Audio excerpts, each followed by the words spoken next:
Hey everyone, it's August 18th, and that means that if today's your birthday, you share with Aristocat and murderer Laurence Shirley, and that is a drawing of him in a coffin right up there. Shirley was born in 1720 and inherited his estate and title at the age of 25, becoming the 4th Earl Ferrers. He controlled parts of Leicestershire, Derbyshire, and Northamptonshire. Beginning in 1743, shortly before he gained his title, Shirley began an illicit affair with a woman with whom he had 4 daughters over the next 6 years. Feeling the need for a male heir to carry on with the title, he was married in 1752 to the 16-year-old sister of another aristocrat, but it was not a happy marriage. His wife lived in fear of his drunken rages, violent outbursts, and constant womanizing.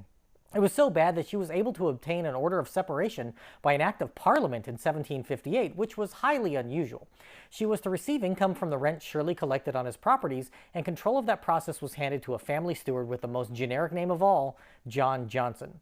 Shirley hated Johnson, believing that he was giving his wife too much money and resented that he had to pay her anything at all. In 1760, Johnson went to visit Shirley at his estate to discuss business. An argument ensued, with Shirley becoming so enraged that he shot Johnson. The gunshot wasn't immediately fatal, and a doctor was called to treat him. When Shirley got drunk that night, the doctor took his patient back to his house for further treatment, though he died the next day. Shirley told the daughter of Johnson that he would take care of their family if they declined to prosecute him for his death. The doctor, however, knew that he had to be stopped and had the Earl arrested the following day. A trial ensued at Westminster Hall, where servants and others who were present testified as to the actions Shirley took that day. At that time, the accused had to conduct their own defense, which Shirley did, claiming alternately that the shooting was justified and that he was insane, with everyone he knew considering him to be mad. One incident referenced to illustrate his madness was a time when the Earl injured a servant while collecting a horse he had been left to take care of, and the Solicitor General pointed out that if injuring a servant in anger was a crime, everyone there would be in prison. Much like 2022 America, 1760s England was a bad time and place to be poor. Shirley was convicted of murder and was hanged in public on May 2, 1760. Special gallows were constructed for the occasion, since hanging a nobleman was highly unusual.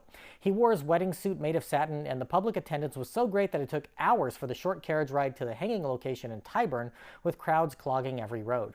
Shirley tipped who he thought was the hangman, but handed it to his assistant instead, and a scuffle ensued between the two over the 5 guineas. When the lever was pulled, it took 4 minutes for Shirley to perish, and then his body was put on public display before being interred as the last aristocrat to ever be hanged in England. If this is your birthday, I hope you have a great day. Leave me a comment so I can wish you a happy birthday. If you know somebody whose birthday it is today, send them this video so they can find out all about their birthday twin. And to Laurence Shirley, I say, happy birthday, you bastard.